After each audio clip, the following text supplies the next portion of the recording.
నమస్కారం ఈటీవీ 360కి స్వాగతం. ముందుగా ప్రధాన అంశాలు. పార్టీ కోసం త్యాగాలు చేసిన కార్యకర్తలను ఎన్నటికీ మరువం. మహానాడులో చంద్రబాబు ఉద్వేగపూరిత ప్రసంగం. అగ్రవర్ణ పేదలను ఆదుకుంటాం, సర్వే చేసి రిజర్వేషన్లు ఇస్తామని చంద్రబాబు ప్రకటన.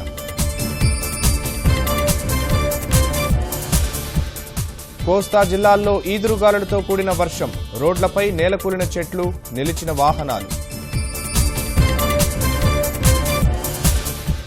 శ్రీకాకుళం జిల్లా సంకిలి చక్కెర కర్మాగారంలో ప్రమాదం, 3 మృతి, కార్మికుల ఆందోళన.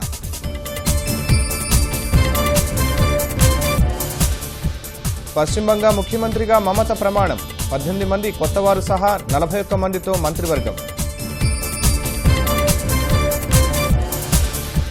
ఈశాన్య రాష్ట్రాలకు కేంద్రం అండగా ఉంటుందన్న ప్రధాని, పెద్ద మొత్తంలో నిధులిచ్చి ఆదుకుంటామని స్పష్టీకరణ.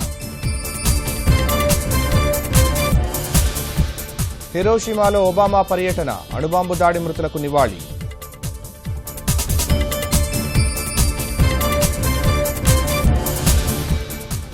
వరుసగా 4వ రోజు స్టాక్ మార్కెట్లకు లాభాలు, 287 పాయింట్లు లాభపడిన సెన్సెక్స్.